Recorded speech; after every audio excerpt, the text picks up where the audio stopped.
Past life regression एक therapy है जिसमें हम लोग एक्सप्लोर करते हैं कुछ ऐसी चीजें जिसके आंसर्स हमें इस लाइफ टाइम में नहीं मिलते। एक मेरे क्लाइंट है जिसके इस लाइफ में चैलेंजेस थे, उसका एक पैटर्न टूट नहीं रहा था। चाहने के बाद भी she was not able to let go of few people in the life. और जब पास्ट लाइफ में विजिट किया, थ्रू आउट जो उसका एक्सपीरियंस रहा, उसको इस लाइफ में लेट गो करना ईजी हो गया, क्योंकि कारण पता चल गया था कैसे उसको बेट्रेयल मिला, कैसे उसकी डेथ हुई, कैसे उस वॉल्फ की जिसके साथ वो कनेक्टेड थी इन दैट लाइफ उसकी डेथ हुई और किसी ने बैक स्टैब किया, और कैसे उसके मन में वो एक पेनफुल इमोशन रहा। जो हमारी सोल है, जैसे हम कपड़े चेंज करते हैं तो वैसे ही वो बॉडीज चेंज करती है। अगर सच्चाई रीबर्थ है, रीबर्थ होना ही है, फिर जैसे आपने बोला कि आप बिलीव करते हो अपने स्क्रिप्चर्स पे, ग्रंथों पे, उसमें मोक्षा का कहाँ रोल है? फिर मोक्ष कैसे मिलेगा इंसान को जब रीबर्थ ही हो रहा है? तो सोल कैसे निकलेगी इस लूप से बाहर? नमस्कार दोस्तों, मेरे पॉडकास्ट चैनल में आपका स्वागत है एक और नए एपिसोड में।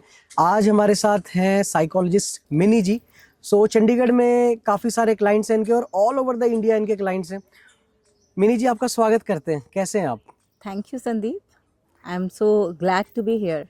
एक्चुअली हमने एक पॉडकास्ट पहले भी किया था, बट किसी मजबूरी या किसी टेक्निकल ग्लिच की वजह से वो आ नहीं पाया। तो आज का जो टॉपिक है हमारा वो पास्ट लाइफ रिग्रेशन होने वाला है। तो सबसे पहले यही जान लेते हैं आसान शब्दों में कि पास्ट लाइफ रिग्रेशन होता क्या है।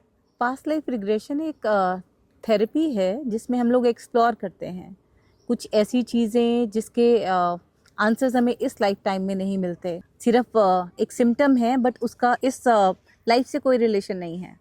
ये जो पास्ट लाइफ है, लोग कहते हैं, कुछ लोग बिलीव करते हैं, कुछ लोग नहीं करते। क्या सिर्फ इमेजिनेशन है या साइंटिफिकली भी मतलब इसमें कुछ है? One thing it is quite true. अब कुछ लोग बिलीव करें या ना करें, we all know soul is eternal. आत्मा अमर है, ये तो हम सब ने सुना है। तो अगर आत्मा अमर है और हम सबको पता है कि ये ट्रैवल करती है, कभी किसी बॉडी में कभी किसी बॉडी में, so definitely we are having so many past lifes. कई लोग ये भी कहते होंगे, आपने सुना होगा कि यार ये तो हिप्नोसिस करते हैं और उसके बाद जो चाहते हैं वो उनसे करवा लिया जाता है। तो हिप्नोसिस की एक फॉर्म है कि आप किसी से अगर कुछ करवाना चाहते हो, अगर आपने उसे हिप्नोटाइज किया तो उसके बाद हो सकता है कि वो वर्ड्स उसके ना हो, आपके हो, मतलब प्लांट किया गया हो उसके अंदर, वो है ना। तो क्या कहना है आपका इस पे? ये एक बहुत बड़ी कन्फ्यूजन है, और कई बार अगर लोगों को पता नहीं है कि एक्चुअली में हिप्नोसिस क्या है, हिप्नोटिज्म क्या है, तो लोग बहुत कंफ्यूज और मिक्स कर देते हैं दोनों चीज़ों को। Hypnotism is not legal and it cannot be performed to anybody by anybody. In past life regression, definitely hypnosis is being used, which is a therapy which helps softening the conscious mind and opens up the subconscious mind. जो past life regression है, मतलब वो हर कोई कर सकता है? उसमें हर इंसान अगर चाहे अपनी पास्ट लाइफ देखना हो देख सकता है अपनी पास्ट लाइफ को? देख हर कोई सकता है। और मैं पहले आपके पहले वाले पॉइंट पर आऊंगी। आपने बोला कि कई बार ऐसा लोग सोच लेते हैं कि थ्रू हिप्नोसिस, चाहे कोई अपने हिप्नोसिस में किसी भी पर्पस से आ रहा है, बट जो हिप्नोसिस करने वाला है वो कुछ भी इम्प्लांट कर सकता है। ये बहुत बड़ा मिथ है। ऐसा नहीं होता। ये थेरेपी है, साइंटिफिक थेरेपी है। ऐसा कि कुछ भी, मतलब हिप्नोसिस में है तो यार कुछ भी करवा लो किसी से भी, ऐसा नहीं है। It's a rumour, it's a myth, it's a confusion. Okay. So हर कोई इंसान कर सकता है पास्ट लाइफ रिग्रेशन? बिल्कुल कर सकता है। तो क्या तरीके रहते हैं? मतलब मान लो अगर आपका कोई एक्सपीरियंस, मैं आपको कहूँ कि आप शेयर कीजिए हमारे साथ, आपका कोई केस स्टडी जो आपकी हो। एक छोटी सी एग्जांपल है। कई बार हमें लगता है ना, हमें एंजाइटी हो रही है, ये बहुत गुस्सा आ रहा है, पर उसका रीजन इस लाइफ टाइम में नहीं है। तो ऐसे किसी चीज को एक्सप्लोर करने के लिए लोग पास्ट लाइफ रिग्रेशन कराते हैं। तो एक बार मेरी एक क्लाइंट थी जिसको अपने कंपेनियन के साथ बहुत गुस्सा आता था, और इतना गुस्सा आता था कि वो बहुत वॉयलेंट और एग्रेसिव हो जाती थी, और ये सिर्फ उसका अपने कंपेनियन के साथ था। She was asked to go for past life regression after so many of diagnosis, and then she approached for PLR. तो वहां पर जब उसने अपनी पास्ट लाइफ विजिट की तो उसमें पता चला कि उसमें एक लाइफ में उसका जो करेंट टाइम में कंपेनियन है, वो ये बोल के गया था कि मैं वापस आता हूँ, मैं कहीं जा रहा हूँ और आके हम लोग शादी करेंगे, पर वो थ्रू आउट लाइफ टाइम वापस नहीं आया।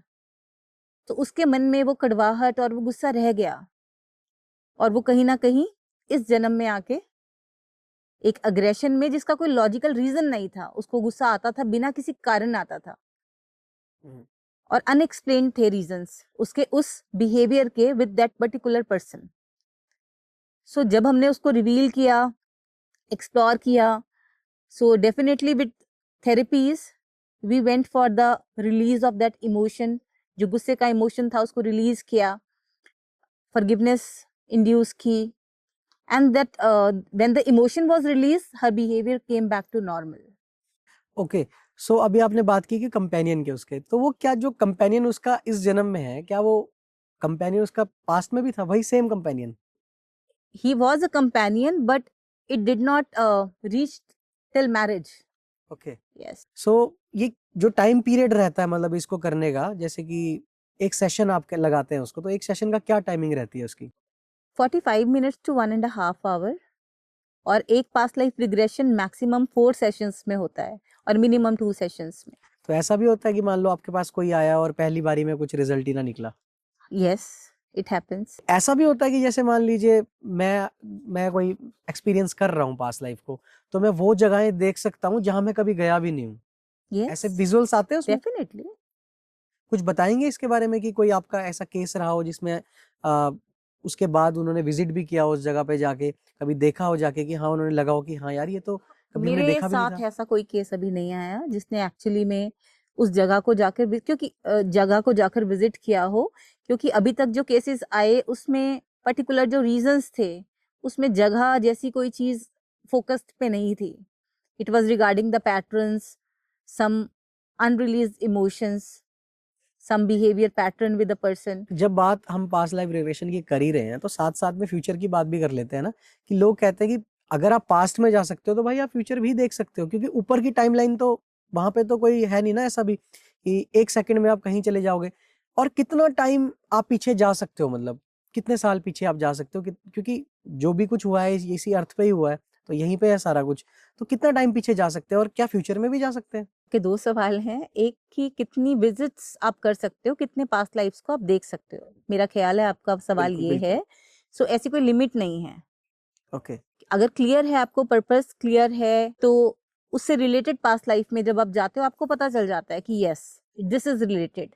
और जब आप उससे रिलेटेड पास्ट लाइफ को विजिट नहीं करके किसी और अनरिलेटेड पास्ट लाइफ को विजिट करते हो तो भी आपको क्लियर होता है, क्योंकि आप अनकॉन्शियस नहीं हो, you are conscious also in that therapy timeline. जो वीक माइंडेड लोग होते हैं, मैंने आपको पहले भी ये क्वेश्चन किया था कि होता ना कि सम टाइम आपके पास कोई आया और वो जा ही नहीं पा रहा, उसका एक सेशन हो गया, 2 सेशन हो गए, है ना?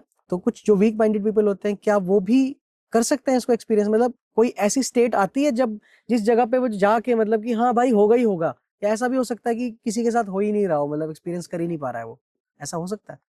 हो सकता है, पर जो वीक माइंडेड लोग होते हैं संदीप, वो यूजुअली थेरेपीज के लिए नहीं आते. ओके आते ही नहीं है.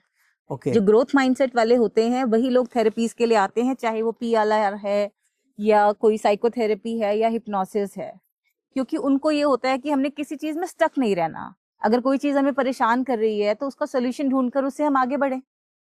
तो वो लोग ऐसा कदम उठाते हैं. जो वीक माइंड वाले होते हैं वो लोग तो डिनाइल में ही रहते हैं. वो लोग तो एक्सेप्ट ही नहीं कर पाते कि उनको इस सिचुएशन से निकलना है और उनको किसी की हेल्प लेनी पड़ेगी. तो मैंने किस तरीके के लोग होते हैं वो, किस तरीके की प्रॉब्लम्स होती हैं जो इससे सॉल्व की जा सकती है? मतलब जैसे आपको एक्सपीरियंस है, आप काफी सालों से इसमें काम कर रहे हैं, तो ज्यादातर किस तरीके के लोग आते हैं? और अगर मान लीजिए हमारी ऑडियंस देख रही है, अगर उन्हें लगता है कि हमें भी पास्ट लाइफ रिग्रेशन करवाना चाहिए, तो क्या चीजें हैं जो ध्यान में रखनी होंगी और किस चीज के लिए वो आपके पास आ सकते हैं? मतलब कैसी प्रॉब्लम्स उनकी लाइफ में जो वो सॉल्व करवा सकते हैं? कई बार एक ही हम देखते हैं रिलेशनशिप में ना, एक पैटर्न हमारा बार बार रिपीट होता है कि एक इंसान के साथ रिलेशनशिप में आए, एक चीज हुई, दूसरे के साथ सेम चीज हुई, तीसरे के साथ गए फिर सेम चीज हुई. इसको हम बोलते हैं रिलेशनशिप पैटर्न. और वो पॉजिटिव नहीं है. तो ऐसी किसी चीज के लिए लोग पास्ट लाइफ रिग्रेशन कराते हैं कि ये मेरा पैटर्न क्या है, कैसे बना है, और इस लाइफ टाइम में वो डायग्नोसिस नहीं हुआ, कोई रीजन नहीं मिला आफ्टर डायग्नोसिस ऑल्सो. मैं यहाँ पर ये वाली बात भी क्लियर करना चाहती हूँ कि पास्ट लाइफ, बहुत लोगों को लगता है हम सीधा आए एक प्रॉब्लम लेकर और बोले पास्ट लाइफ रिग्रेशन कर दो. तो पास्ट लाइफ रिग्रेशन तब करना चाहिए जब आपने इस टाइमलाइन में सारे डायग्नोसिस कर लिए हों. लाइक किस किस बता पाएंगे आप कि क्या क्या चीजें होती हैं जो मतलब खुद भी डायग्नोस कर सकता है इंसान? जैसे मैंने बोला रिलेशनशिप पैटर्न, कई फोबियाज होते हैं जिसका मुझे याद ही नहीं है कि मेरे साथ कोई ऐसा वाकया कभी हुआ था बचपन से लेकर अभी तक, पर मुझे फला फला चीज का डर है. बहुत लोगों को ऊंचाई से डर होता है पर कोई रीजन नहीं है. इस लाइफ टाइम में। और पानी का डर होता है, कई लोग पानी के नजदीक नहीं जाते। मेरी एक क्लाइंट थी जिसको पानी के पास जाने से बहुत डर लगता था, और जब हमने पास्ट लाइफ रिग्रेशन किया उसका एक session, then there was something related with water happened in some other life. Okay, like So after that, death वगैरह भी हो सकती है कि पानी में डूबने से कोई इंसान मर गया तो। it can be anything, death, accident, anything. सो जैसे आप बता रहे हो कि जब लोग ये सब देखते हैं, कि जब इंसान देखता है खुद को कि यार मैं ऐसे मरा हूं, है ना, तो उस टाइम पे उसका इमोशंस, कैसे इमोशंस निकलते हैं उसके, क्योंकि वो तो हिप्नोसिस स्टेट में होता है ना, तो वहां पे अनकॉन्शियस होता है कि कॉन्शियसनेस में होता है इंसान उस टाइम पे? वैसे Unconscious नहीं होता नहीं होता है। संदीप। Okay, Yes. तो जब कॉन्शियस स्टेट में होता है तो वो देख पाता है उन चीजों को और फील भी कर पाता है, वो पेन भी फील करता होगा। Yes. बहुत अच्छे से पेन भी फील करता है, हर इमोशन को फील करता है। ओके, और कॉन्शियस होता है, एक्टिव होता है, उसको पता होता है कि क्या बोला जा रहा है, मैं क्या देख रहा हूँ, सुन रहा हूँ। जैसे जब मैंने पास्ट लाइफ रिग्रेशन सीखा, तो उस वक्त पर हमारे खुद के भी पास्ट लाइफ रिग्रेशन होते हैं। सो जब तक मेरा हुआ नहीं, तब तक मुझे ये लगता रहा मन में कि कहीं ये मेरी इमेजिनेशन तो नहीं होगी, कि मेरा मन कुछ सोचेगा और वही मैं बोलूंगी। बट जब मैंने एक्चुअली में गो थ्रू किया तो ऐसा नहीं था।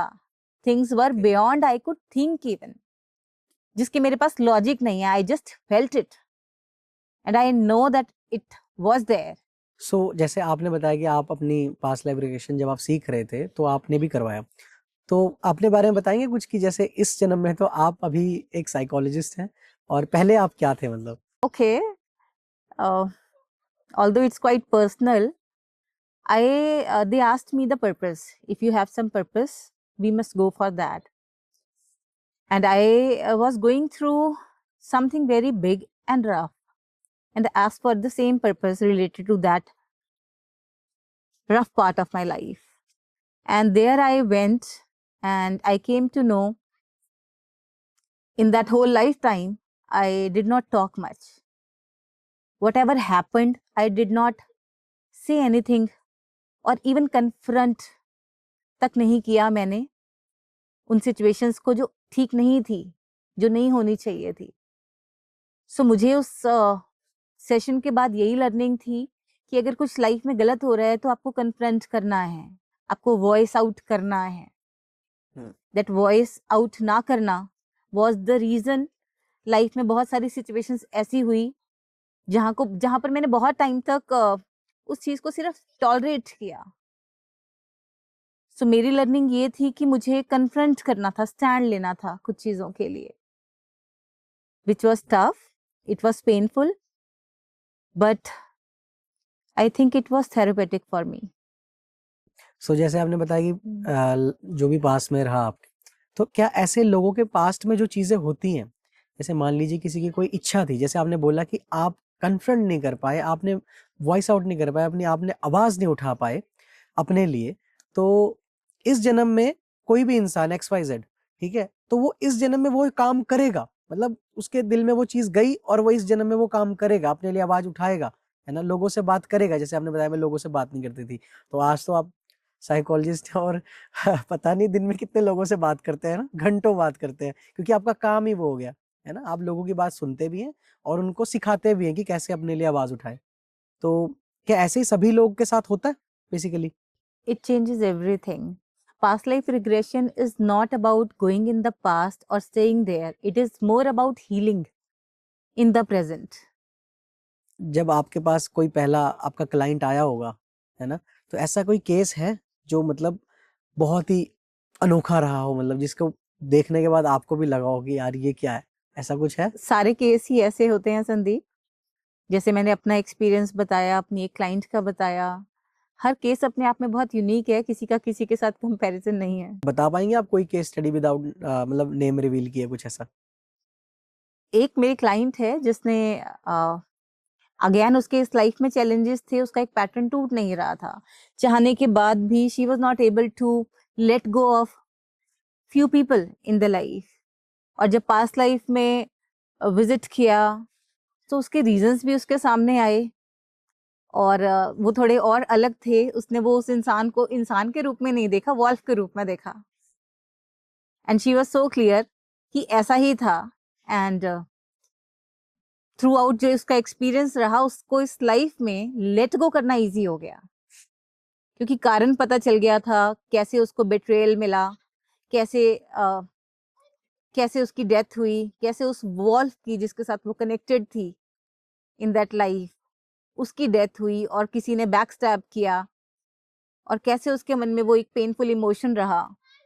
जैसे आज भी अगर हमें मान लो किसी पेट के साथ बहुत लगाव है और उस पेट को कुछ हो जाए, या और हमें लगे किसी ने जानबूझकर कुछ कर दिया है, तो हमें कितना गुस्सा और पेन दोनों ही फील होगा। So it happened in that life. पर वो वॉल्फ था, पेट भी नहीं था। आई डू नॉट नो कि कौन सा ईयर था, कौन सा एरा था, but it was there. So it was a very unique thing, क्योंकि उसमें कोई पर्सन नहीं था, it was a wolf. Okay, so मतलब आपका कहना है कि जो लोग इस जन्म में मतलब प्रेजेंट लाइफ में आपके आसपास लोग हैं, मतलब उनको पहचाना जा सकता है कि वहां पे वो कौन सी लाइफ में थे? यस। ओके, ये तो बड़ा इंटरेस्टिंग है कि आपको पता लग जाएगा कि आपके जो आसपास है, मे भी हो सकता है कि आप और मैं आज सामने बैठे हैं, तो मे भी हम लोग भी पास्ट लाइफ में कहीं ना कहीं मिले हों, किसी किसी ना किसी रिलेशन में हो, या कोई हमारा आपस में कनेक्शन हो, है ना? Definitely. All the people whom we meet in this life are definitely known, are definitely destined to meet. अच्छा, तो आप मतलब जो हमारे बेसिकली हमारे स्क्रिप्चर्स हैं, ग्रंथ हैं, उनमें कितना बिलीव करते हो आप? I do believe in that totally, okay, 100%. सो काफी चीजें लिखी गई हैं कि काफी मतलब योनियों से इंसान गुजरता है, 84 लाख कहते हैं ना? तो ये 84 लाख वाले भी कितना बिलीव करते हैं आप? मैंने बोला मैं तो बहुत बिलीव करती हूँ, क्योंकि जब हम मानते हैं कि आत्मा अमर है, इसका अंत नहीं हो सकता, और आत्मा बस सिर्फ रूप बदलती है, जैसे हम लोग रोज नया कपड़ा पहनते हैं, it is just like that. So मतलब ऐसा भी हो सकता है कि कभी हम मक्खी मच्छर हो, है ना, कभी हम कीड़े मकोड़े हो। कुछ भी। तो मतलब ऐसा भी हुआ है किसी के साथ कि कोई मतलब पास्ट लाइफ आपने किया हो किसी का, और पता लग रहा है वो तो मच्छर था, और किसी ने ताली बजाई और मच्छर खत्म? अच्छा, अभी तक ऐसा कोई केस नहीं आया। तो मतलब उसके दिल में रहा हो। ऐसा कोई केस मेरे पास नहीं आया। ओके, एक बड़ा कंट्रोवर्शियल सा क्वेश्चन है कि जो किन्नर्स होते हैं बेसिकली, उनका भी पास्ट लाइफ से कोई लेना देना होता है? हर किसी का लेना देना होता है, पर स्पेसिफिकली मैं अगर किसी कम्युनिटी की बात करूं तो मुझे लगता है कि my answer says it all. We all are connected with so many lives. कुछ ऐसा भी होता है कि हमारे जो कर्मास होते हैं, कर्मा बिलीव करते हैं वैसे आप पहले? या it's one of the theory.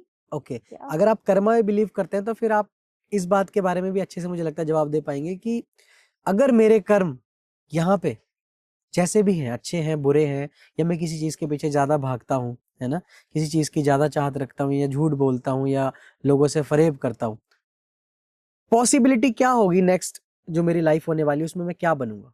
इस बात का आंसर तो मैं आपको नहीं दे सकती, क्योंकि कर्मा एक थ्योरी है, और इससे भी बियॉन्ड चीजें हैं जो मैंने लाइफ में एक्सपीरियंस की हैं, अपनी लाइफ में, अपने क्लाइंट्स की लाइफ में, और आसपास वालों की लाइफ में।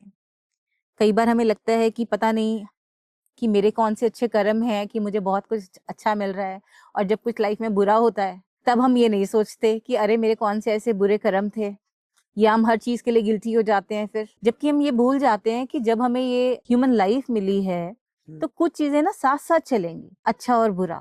और हमसे बोला जाता है ना, human is prone to error, हमसे जाने अनजाने गलतियां भी होंगी, तो उसका ब्लेम हम किसको देंगे? किसी कर्मा को नहीं दे सकते ना। Few things are destined, it is suppose to be embraced just like that. अगर हम कर्मा में बिलीव करें और उसी को पकड़ के चलें, which is at one side it is true कि it is just like cause and effect, कि कुछ एक्शन हुआ है तो उसका कुछ रिएक्शन होगा, है ना। कि अगर मैंने किसी मेरे कोई पत्थर आके लगा है तो दर्द होगा, तो कर्मा की थ्योरी को मैं ऐसे समझी हूँ लाइफ में।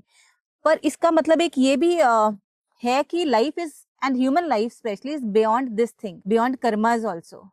अदरवाइज तो हमें फॉरगिवनेस से कोई फर्क ही नहीं पड़ता। फिर हम अच्छे कर्म और बुरे कर्म को अगर हम कैलकुलेट करने लगे, I think no human can do it Fairlie.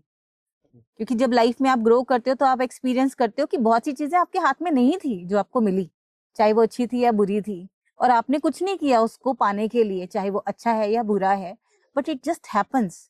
तो बहुत ज्यादा ना कैलकुलेशंस में मुझे लगता है हमें नहीं पढ़ना चाहिए। We are suppose to keep on doing the best what we can do. उसके बाद वो जैसे भगवत गीता में कहा है ना कि कर्म करके फल की इच्छा छोड़ दो। तो हमें इस बात को भी तो याद रख के चलना है कि ये भी कहा गया है। और जैसे कहते हैं ना कि किसी ने अगर कोई बहुत बड़ा क्राइम किया है जिसकी सजा फांसी है, तो उस फांसी को माफ करने का हक भी किसी को दिया गया है ना। हमें पता है कि हमारे प्रेसिडेंट के पास ये राइट है कि वो किसी की सजा को माफ कर सकता है। तो ऐसे ही हमें ये भी पता है कि माफी भी पॉसिबल है अगर दिल से मांगी जाए तो, क्लोजर्स हो सकते हैं। So everything is possible. और मैं ये मानती हूँ कि एक के सिवा, जिसको हम परमात्मा कहते हैं, अल्लाह, शिव कह देते हैं, भगवान कहते हैं, ईश्वर कहते हैं, इस एक के सिवा हर चीज सब्जेक्ट टू चेंज है। So that means nothing is permanent. कोई थ्योरी भी परमानेंट और एब्सोल्यूट नहीं है। Everything is subject to change. जो सोलमेट्स होते हैं बेसिकली, हमारे सनातन में कहते हैं ना कि 7 जन्मों का रिश्ता है ना। तो क्या ऐसा हो सकता है कि जो पास्ट लाइफ में हमारा पार्टनर रहा हो, सोलमेट रहा हो, वो इस जन्म में भी सोलमेट हो सकता है ना। हो ये मतलब सकता इस है। थ्योरी में कितना बिलीव करते हैं आप? हो सकता है। Everything is possible. I believe in this theory. Okay, मतलब इस जन्म में तो आपने झेला ही झेला, अब अगले 7 जन्म भी झेलना है, ऐसा कुछ? देखो, ऐसा नहीं है कि मैं आज एक झेल रही हूँ किसी चीज को तो अगले जन्म में भी वही झेलूंगी। ऐसा तो नहीं है कि ये फिक्स्ड है। Everything is subject to change. I would like to repeat it again and again. We are to believe in this thing कि अगर आज कुछ मुझसे गलत हो गया या कल कुछ गलत हो गया था, अच्छी बात यह है कि उसे ठीक किया जा सकता है। So we are to focus on that part. कुछ लोग बोलते हैं कि हमने कुछ गलत करा पिछले जन्म में, तो नहीं पता लोगों को, मतलब हमें क्या पता होगा हमने क्या गलत किया है ना। इस जन्म में भी हम वो करे जा रहे हैं। मे भी हो सकता है कि कुछ ऐसी गलतियां हो कि मान लो मैं पहले झूठ बोलता था और मैं बहुत झूठ बोले जा रहा हूँ, और इस जन्म में मैं झूठ बोले ही जा रहा हूँ। मेरी आदत है। और हो सकता है कि जब मेरी सोल के साथ वो चीज अटैच है तो वो कैरी कर रहा है, मतलब आगे फॉरवर्ड, है ना। तो जब इंसान को पता ही नहीं है कुछ भी, तो फिर तो कुछ गलत और सही मुझे लगता है होगा ही नहीं फिर यहाँ पे, जब आपको पता ही नहीं है क्या गलत है क्या सही है। ये भी तो हो सकता है कि मैंने आपके साथ झूठ अगर आज बोला, तो हो सकता है कि पास्ट लाइफ में आपने मुझसे झूठ बोला होगा और ये कर्मा हो, बट ये इसके हो बारे में हम सकता जान ही है। नहीं ये सकते। हो सकता है कि ऐसा हो, जाने अनजाने कोई करता जा रहा हो और उसको पता ही ना हो कि ये गलत है। बट ऐसा नहीं है कि ये होता ही जाएगा। आज नहीं तो कल, कहते हैं ना, हर कोई अपना अपना अंतर्यामी होता है। सबको पता होता है कि ये मैं सही कर रहा हूँ, नहीं कर रहा हूँ। मैं किसी से कितना मर्जी छुपा लूं, पर अपने आप से तो अपने आप को नहीं छुपा सकती ना।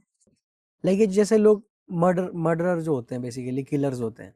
सो किसी ने अगर किसी का मर्डर किया है या किसी को मार दिया है, तो नेक्स्ट जो उसकी जन्म होने वाला है, तो उसमें हो सकता है कि उसको, जैसे कर्मा तो मिलता ही है, चलो कर्मा तो मिलेगा, बट क्या चांसेस रहते हैं कि आपके पास कभी ऐसा कोई आया हो या आपने केस स्टडी कोई की हो, आपका ना हो बट कभी आपने कोई केस पढ़ा हो, तो क्या चीज बनते हैं वो लोग और कैसे मरते हैं वो लोग, मतलब ऐसा कोई फल मिलता है उनको? इससे ज्यादा मैं फोकस करना चाहूंगी इस चीज पर कि अगर किसी से कुछ गलत हो गया है, सो उसमें माफी का बहुत बड़ा रोल रहता है। अगर कोई इंसान चाहे मुझसे कुछ गलत हो गया है और वो चाहे कि अब उसको उसकी माफी मिल जाए, आगे वो इसी लूप में ना रहे, that is possible. And that what we do when we do heal the person. अगर पता ही ना हो, मतलब मान लो किसी का मर्डर हुआ है और जैसे हर कोई तो पास लाइफ करवा नहीं रहा है, तो अगर पता ही ना चले तो? आज नहीं तो कल कुछ तो सामने आता ही है ना। अगर हमारा गलत है, कुछ भी है, अच्छा है, सामने तो हमेशा आता है। जैसे आपने बोला कि जो हमारी सोल है, मतलब जैसे हम कपड़े चेंज करते हैं तो वैसे ही वो बॉडीज चेंज करती है, ठीक है। तो रीबर्थ की बात हो रही है यहाँ पे। तो रीबर्थ, अगर सच्चाई रीबर्थ है, रीबर्थ होना ही है ना, तो फिर जैसे आपने बोला कि आप बिलीव करते हो अपने स्क्रिप्चर्स पे, ग्रंथों पे, उसमें मोक्षा का कहाँ रोल है फिर? मोक्ष कैसे मिलेगा इंसान को जब रीबर्थ ही हो रहा है? तो सोल कैसे निकलेगी इस लूप से बाहर? ये बहुत ही अच्छा क्वेश्चन है संदीप। आई एम ग्लैड आपने ये बात पूछी है। मोक्ष एक्चुअली में समझ में आना चाहिए कि मोक्ष है क्या। मोक्ष का मतलब है जहां से हम आए हैं उसी को वापस उसी जगह पे जाना, जिसका मैं अंश हूं। हम कहते हैं आत्मा किसकी अंश है? परमात्मा की। इसको जान लेना और पा लेना, इसको मोक्ष कहते हैं, अगर हम सिंपल लेमैन लैंग्वेज में बोलें तो। और जो मोक्ष है, आपको पता है, वो सिर्फ मरने के बाद नहीं है। अगर जीते जी भी कोई कर्मों के बंधन से मुक्त है, क्योंकि कर्मों के बंधन भी ना बेड़ियां ही हैं। लोहे के बेड़ी है अगर कोई बुरे कर्म है, और अगर अच्छे कर्म है तो वो भी सोने की बेड़ी है। तो जो मोक्ष है वो इन बेड़ियों से आजाद होना मोक्ष है, जिसको हम जीवन मुक्ति भी बोलते हैं, जिसमें अगर मान लो मैंने कुछ अच्छा किया, हम सुनते हैं ना कि नेकी कर दरिया में डाल, या एक हाथ से दो दूसरे को पता ना चले कि अच्छे कर्म ऐसे होने चाहिए। और मान लो अगर मुझसे कोई गलती हो गई, उसको आगे रखो और उसको फटाफट से ठीक करने की कोशिश करो, अपने आप को बीच में डाले हुए, उसके बिना, अपने आप को बीच में डाले बिना। तो जब हम इन दोनों बेड़ियों से आजाद होते हैं, जो हम सुनते हैं हमारे ग्रंथों में कि जो कुछ किया सो हरि किया, वाणियों में लिखा गया है ना कि हम मानते हैं कि जो हो रहा है वो ईश्वर ने किया है, पूरे का किया सब कुछ पूरा। हम कहते हैं कि पत्ता पत्ता भी किसकी मर्जी से चलता है, किसकी मर्जी से हिलता है। क्या अगर मैं सांस ले रही हूँ और अगर मैं इतनी अवेयर नहीं हूँ कि ये सांस मेरी मर्जी पे डिपेंड नहीं है, मुझे नहीं पता किस वक्त पे ये आनी बंद हो जाएगी, तो अगर मुझे इतनी अवेयरनेस है तो मुझे पता है फिर कि मैं किस भ्रम में जी रही हूँ कि मैं करने वाली हूँ कुछ। अगर मैं इससे आजाद हूँ, अपनी मैं से आजाद हूँ, तो उसी को मोक्ष कहते हैं, जिसको मैं जीवन मुक्ति कहती हूँ। और जो जीवन जीते मुक्त है वो डेफिनेटली इस बॉडी से निकलने के बाद भी मुक्त है। I already have said at few places and I believe in this strongly कि रेस्ट इन पीस ना डेथ के बाद नहीं है। जो जीते जी इन पीस है, उसी को हम कह सकते हैं कि मरने के बाद भी वो पीस में रहेगा। अगर जीते जी मैं पीस में नहीं हूँ, so how can I rest in peace? तो फिर आप ये कहना चाह रहे हो कि पास्ट लाइफ या फ्यूचर से कोई लेना देना नहीं होना चाहिए, अपनी प्रेजेंट लाइफ को जियो। यस, तो पास्ट लाइफ एवरीथिंग। करवाना जरूरी क्यों है फिर? Past life it's kind of exploration, जो आपको एक्सप्लोर करने में हेल्प करता है। मैंने स्टार्टिंग में बोला था, जब हमें किसी चीज का कोई रीजन नहीं मिलता, हमें वो रीजन चाहिए होता है ना उस चीज को वर्कआउट करने के लिए। जैसे मेरा कोई डर है और वो बैठ गया है बहुत, जिसको हम फोबिया बोलते हैं, है ना, बैठ ही गया, अब आ गया मेरे लाइफ में, पर उसका कोई रीजन मुझे इस लाइफ में नहीं मिला। तो वो एक्सप्लोर करने के लिए हम लोग पास्ट लाइफ रिग्रेशन करते हैं। कोई पैटर्न है लाइफ में, कोई रिलेशनशिप पैटर्न है जो टूट ही नहीं रहा, लूप चल रहा है और उसका रीजन भी इस लाइफ में नहीं है, तो हम पास्ट लाइफ रिग्रेशन करते हैं। ओके, मैं फिर से ना मोक्ष वाले पे आना चाहूंगा। मेरा यहाँ पे एक क्वेश्चन अभी मेरे दिमाग में आया कि जब आप बात कर रहे हो मोक्षा की, तो आपने बोला कि मैं बिलीव करती हूँ अपने ग्रंथों पे, स्क्रिप्चर्स पे, वहां लिखा गया है स्पेशली कि अगर आपको मुक्ति मिलती है, बेसिकली है ना, मोक्ष मिलता है, तो रीबर्थ का कॉन्सेप्ट खत्म है। फिर आपकी सोल रीबर्थ नहीं होगी, फिर आप जहां से निकले हो वहीं चले जाओगे। इसमें कितनी सच्चाई है? देखो, आपने अपने लॉजिक्स के हिसाब से बोला कि जो यहाँ है जीते जी आपको मोक्ष मिल गया, वो ठीक है, वो एक मैं मानता हूँ। बट अगर इसको दूसरे स्पिरिचुअली एंगल से देखा जाए, तो आप क्या कहोगे इसमें? सच में ऐसा होता है कि रीबर्थ बिल्कुल स्टॉप हो गया, उस लूप से आप बाहर निकल गए, ठीक है, जहां से आप आए हो आप वहीं जा चुके हो, अब आपको घूमना नहीं है, आपकी सोल को अब तड़पना नहीं है बार बार इस बॉडी में जाके उस बॉडी के दुख लेना, फिर अगली बॉडी में जाना, वहां दुख लेना, मतलब ये लूप खत्म कर दिया आपने। क्या इसका भी कोई जरिया है? जैसे मैंने बोला आपको कि जब जो हम सुनते हैं तू करता तू भया, है ना, रांझा रांझा कर दे नी में आपे रांझा होई। जब मेरी मैं खत्म हो जाती है, या जब मेरे को पता चल गया कि मेरे दुख का कारण क्या है, मैंने उस पर वर्क कर लिया। जैसे लाइफ में चैलेंज आया कोई और मैंने उसको वर्कआउट कर लिया, पहले तो एक्सेप्ट कर लिया कि अच्छा ये चैलेंज आया है मेरी लाइफ में, और मैंने इस लाइफ में इस चैलेंज को पाने के लिए कुछ नहीं किया। मेरी लाइफ में कोई दुख वाली सिचुएशन हुई है, घटना घटी है, पर मैंने ऐसा कुछ किया नहीं है भाई, मैंने तो किसी का बुरा सोचा भी नहीं है, फिर भी मेरे साथ इतना बुरा हो गया। पर उस चीज को मैं एक्सेप्ट करके, बजाय कि मैं उस क्यों में लूप में अटकी रहूं, अगर मैं वर्कआउट कर लेती हूँ, then it is okay, and when I am okay everything is okay. और जो बात आपने बोली कि बॉडी वापस लूप में ना जाए, वापस किसी और बॉडी में ना जाए, किसी और योनि में ना जाए, तो वो ना एक विल पावर दी गई है गॉड की तरफ से, जिसको हम बोलते हैं फ्री विल। कोई भी चीज मैंने बोला ना एक्सेप्ट गॉड एब्सोल्यूट नहीं है, सब्जेक्ट टू चेंज है। आज मैं चाह रही हूँ, या आज मेरा बर्थ हो गया, अगली बार मुझे नहीं पता मेरा बर्थ होगा किसी और उसमें या नहीं होगा। I am not sure about it and nobody can be sure about it. Will की आपने बात की, तो ऐसा भी हो सकता है कि हमारी ही चाहत है, जो हमारी सोल है जब बॉडी से निकलती है, तो उसकी विल हो कि मैं इस जन्म में मुझे ये नहीं मिला तो मुझे अगला जन्म चाहिए, मुझे वो करना है, ऐसा भी हो सकता है? Yes yes. ओके, तो मतलब बेसिकली हमारी खुद की चाहत है कि हम क्या बनना चाहते हैं, तो ये भी हम पे Yes, डिपेंड I करता है। have read few books of different times by different authors, और जो अलग अलग टाइमलाइन की हैं। गॉड की तरफ से ना फ्री विल सबको दी गई है। जैसे हम किसी रेस्टोरेंट में जाते हैं, है ना, मेन्यू आ जाता है आपके पास, तो आप बोलते हो इतना सब कुछ अपने सब जगह का जो सब कुछ सबसे बेस्ट है वो दे दो, तो सामने वाला क्या कहता है, हमारा तो सब कुछ ही बेस्ट है। Nobody forces anything on you, and that is given to all of us, जिसको मैं power of choice भी बोलती हूँ। So everyone can have a choice and can change the choice later on. Everything is subject to change. And point is कि अगर past में कुछ खराब हो गया है, प्रेजेंट में अगर मुझे समझ आ गई है कि मुझसे गलती हुई थी या कुछ गलत हो गया था और मैंने इसको आज एक्सेप्ट कर लिया, इस पे काम कर लिया, लेट को कर दिया। मान लो मैंने गुस्सा पकड़ा हुआ था किसी के लिए, पर मैंने आज उसको छोड़ दिया, जाने दिया, तो उससे ईज में तो मैं आई ना, मैंने अपना प्रेजेंट ठीक कर लिया। और आपने बात की थी कि फ्यूचर के लिए भी कुछ हो सकता है, उसको हम फ्यूचर प्रोग्रेशन बोलते हैं। तो डेफिनेटली हमारे अंदर क्योंकि हम को क्रिएटर भी है ना, क्रिएटर का अंश है, परमात्मा का अंश है, तो सेम पावर्स जो परमात्मा में है वो कुछ हमारे अंदर भी तो हैं, तो हम अपना सब कुछ डिजाइन कर भी सकते हैं। पर अगेन वो भी कंडीशंस अप्लाई है। तो कर्मा ज्यादा पावरफुल है या फ्री विल? दोनों की अपनी अपनी पावर है। मुझे पता है कि मैं बहुत ज्यादा मीठा खा लूंगी तो मुझे नुकसान हो सकता है। अब मेरी फ्री विल भी है, मेरी नॉलेज भी है, and it include so many other aspects also.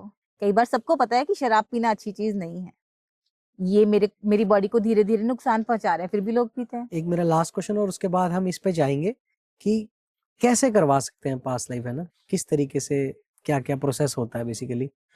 सो मेरा लास्ट क्वेश्चन ये है कि जो फियर है वो पैदा होने के साथ ही आता है, जन्म के साथ मतलब, या उसे वो बिल्डअप किया जाता है, मतलब जब आप लाइफ में आते हो तो वो बिल्डअप होता है उसी लाइफ में? दोनों ही चीजें हैं। जब बच्चा पैदा होता है तो यूजुअली उसके अंदर वो सारी क्वालिटीज होते हैं जो हम कहते हैं परमात्मा की क्वालिटीज हैं। इसीलिए छोटे बच्चे को किसका रूप कहते हैं? ईश्वर का रूप है। फियरलेस होते हैं बच्चे। आप बच्चे को उछालोगे, बच्चा ज्यादातर आप क्या देखते हो, बच्चा क्या करता है, हंसता है, खुश होता है। जब आप बच्चे को उछालते हो वो कभी नहीं डरता कि अरे मैं गिर जाऊंगा या मुझे गिरा दिया जाएगा। आपने 2 बातें पूछी थी, तो उसमें आपने ये भी पूछा था कि ये बिल्डअप भी होता है फियर। तो डेफिनेटली बिल्डअप होता है। एक इंसान जिसके साथ कुछ बुरे एक्सपीरियंस हो गया, जो एक बार ठगा गया, जिसने एक बार धोखा खा लिया, तो वो अगली बार कितना ज्यादा डर डर के उस चीज के लिए स्टेप अप करता है। इसलिए हम कहते हैं कि लाइफ में अगर हमें नॉर्मली हेल्दी वे से चलना है तो healing is very important. Past में कुछ हो गया, इस प्रेजेंट लाइफ में कुछ हो गया, point of focus is everything is subject to change. अगर आज हम कुछ ठीक करना चाहते हैं वो पॉसिबल है, इस प्रेजेंट लाइफ में पॉसिबल है। And if we are willing to go for it, then you must go for it. Okay, so काफी बातें हुई पास्ट लाइफ के बारे में। अब आते हैं कि ये होता कैसे है भाई। आप ना स्टेप बाय स्टेप मुझे कुछ चीजें बताइए कि आप लोग करते क्या है बेसिकली। जैसे आपने बताया 45 मिनट्स का एक सेशन होता है, तो कैसे शुरुआत होती है, मेडिटेशन होती है, हिप्नोसिस की स्टेट में कैसे जाता है इंसान, थोड़ा शॉर्ट में, और आप कैसे कर सकते हैं, मतलब आपको कांटेक्ट कैसे किया जा सकता है, ये लास्ट में बात करेंगे। ओके, स्टार्टिंग में तो इट्स एन इंटरेक्शन। इंटरेक्शंस के बाद एक इंटेंशन एस्टेब्लिश की जाती है और फिर थ्रू थेरेपी उस इंटेंशन के लिए वर्क किया जाता है। It's this simple. ओके, मतलब इसमें कोई प्रिपेयर करना पड़ता है इंसान को पहले? यस, जब हम हिप्नोसिस करते हैं सो पहले तो माइंड को काम डाउन किया जाता है रिलैक्स स्टेट में। उसकी कुछ एक्सरसाइज भी होती है? प्रोसेस होता है पूरा। ओके, यस, मान लो कि अगर कोई आपके पास आना चाहता है ना, तो पहले ही वो खुद को प्रिपेयर करके रखे, कुछ चीजें अपनी लाइफ में चेंज करना शुरू कर दे या मेडिटेशन करना शुरू नहीं कर दे? ऐसा कुछ नहीं है। ओके, ऐसा आपको सिर्फ डिसीजन लेना है, कनेक्ट करना है and just come forward for it. अच्छा, दैट्स इट। क्या खुद से भी किया जा सकता है? No, it's a guided script. मतलब एक पूरी स्क्रिप्ट है, उसके अकॉर्डिंगली ही आप लोग चलते हैं। यस। अगर मान लो कोई, क्योंकि आजकल आपको पता है हर चीज अवेलेबल है ना, तो कोई अगर खुद से ही एक्सपेरिमेंट करना शुरू कर दे? It can lead to various damages. Okay, ऐसा भी होता है कि कोई इंसान खुद से करना शुरू कर दे और उसके बाद वो उस स्टेट से बाहर ही नहीं आ पा रहा है, यस, कि कोमा इसीलिए में चला इसको गया? बिना सुपरविजन के, बिना एक्सपर्ट्स के नहीं करना चाहिए। क्योंकि जो लास्ट आपने मुझे बोला था प्रोसेस क्या होता है, जब हम थेरेपी करते हैं तो वापस प्रेजेंट में लेकर आना उस इंसान को, that's also part of the process. अच्छा, मतलब ऐसा In भी हो the सकता है कि end, लफड़ा ही हो गया, बंदा वापस ही नहीं आ रहा है ना, मतलब उसी जो स्टेट में चला गया। जो एक एक्सपर्ट करता है उसमें ऐसा पॉसिबल नहीं होता है। हमें पता है कि कब कहाँ रुकना है, कब कहाँ उसको उस स्टेट से एकदम बाहर ले आना है। जैसे मेरे साथ एक क्लाइंट का हुआ, जब उसने पास्ट लाइफ में विजिट करना शुरू किया, वो इतना घबरा गया, इतना डर गया, and his whole body was trembling, shivering, and he got uneasy. So immediately I had to brought him back to this life. We had to start again. Okay, Yes. ठीक। सो मुझे ऐसा लगता है कि जब कोई अपना पास्ट लाइफ देखता होगा तो काफी चीजें देखता होगा, मतलब जरूरी नहीं है कि वो एक ही जन्म उसके सामने आता हो, काफी सारी लाइफ्स उसके सामने आती होंगी, तो उसका मौत से तो उसका खत्म हो जाता होगा कि मरना तो है ही एक दिन, मतलब एक डर जो उसके अंदर रहता है ना, फियर मरने वाला, वो तो खत्म हो जाता होगा फिर। Actually, past life regression is done with a purpose. ऐसा नहीं है कि आप बहुत सारी past life में visit करते ही रहते हो, ऐसा नहीं है। I told you, it is a guided script. Okay, आपको उस के दायरे के अंदर ही रहना होता है। आप उस दायरे से ना बाहर जाते हो, ना सामने वाले को लेके जाते हो। ओके। मैंने कई लोगों को बोलते हुए सुना है कि मैंने काफी सारी वीडियोस देखी, उसमें बात करते हैं लोग कि हमने मतलब अपनी काफी सारी लाइफ्स को विजिट कर लिया, हमने काफी कुछ देख लिया, तो कितना सच है इसमें? मतलब ऐसा हो सकता है कि हाँ, मतलब करे जा रहा है विजिट अपने पास्ट लाइफ को, 5000 साल पहले चले गए, 2000 साल पहले चले गए, क्या ये भी पॉसिबल है? पॉसिबल तो ये है, आप किसी भी लाइफ में जाना चाहो आप जा सकते हो, अगर आपको क्लियर है। ओके। यस। मिनी एक रिनोन साइकोलॉजिस्ट है चंडीगढ़ के अंदर, इनका अपना ऑफिस है यहाँ पे, और काफी सारे लोगों को ट्रीट कर चुके हैं ना। मैं लास्ट में एक छोटी सी चीज करना चाहूंगा। जो साइकोलॉजिस्ट होते हैं, बेसिकली लोगों के दिल में ये रहता है सम टाइम कि साइकोलॉजिस्ट के पास जाना है मतलब कोई मेंटली प्रॉब्लम होगी तभी जाएगा, है ना, लोग ऐसा सोचते हैं, मतलब लोगों की सोच ऐसी है। तो ऐसा नहीं होता। अगर आपकी लाइफ में कुछ प्रॉब्लम्स चल रही हैं जिसके लिए आपके पास कोई मेंटोर नहीं है, गाइड नहीं है, तो आप एक ऐसा मेंटोर और ऐसा गाइड अपनी लाइफ में ला सकते हैं, मिनी जैसा। ठीक है, मुझे भी गाइड करते रहेंगे और आप लोगों को भी करेंगे, है ना। तो ऐसा मेंटोर अगर आपको अपनी लाइफ में चाहिए तो आप मिनी जी से कांटेक्ट कर सकते हैं। जरूरी नहीं है कि एक साइकोलॉजिस्ट तभी आप जाएंगे जब आप उस स्टेट में चले गए, भाई आप डिप्रेशन में जा चुके हैं, आपको तभी साइकोलॉजिस्ट की जरूरत है, ऐसा कुछ नहीं होता है। अगर आपकी लाइफ में कुछ प्रॉब्लम्स आ रही हैं और आपको सोल्यूशन नहीं मिल पा रहा है, और वो आपका बेसिकली पैटर्न्स आपकी लाइफ के बिगड़ गए, तो आप एक गाइड की, एक मेंटोर की मतलब हेल्प ले सकते हैं। तो उसके लिए मिनी जी है। तो आपको अगर वीडियो पसंद आई है तो लाइक शेयर सब्सक्राइब जरूर कर दें। मिनी जी का जो इंस्टाग्राम हैंडल है मैं डिस्क्रिप्शन में दे दूंगा, वहां से आप इन्हें कांटेक्ट कर सकते हैं। ईमेल आईडी आपको वहां पे मिल जाएगी। ठीक है, अगर आपकी लाइफ में कोई भी दिक्कत, कोई भी परेशानी है तो जस्ट गिव अ कॉल, है ना। आपकी क्या पता आपकी जो परेशानी है सॉल्व हो जाए और आपकी लाइफ स्मूथ हो जाए, है ना, आपका रिलेशनशिप स्मूथ हो जाए, आपका जो फाइनेंशियल बिगड़ा हुआ है मामला, आपको लग रहा है कि शायद मेरी लाइफ में कुछ ऐसी बाहर की प्रॉब्लम्स हैं, बट ऐसा कुछ नहीं होता, आपके पैटर्न ही बिगड़े होते हैं, वही सुधारने होते हैं, सब चीजें लाइफ में सही हो जाती हैं। तो करते हैं इस पॉडकास्ट को यहीं पे खत्म। Bye bye.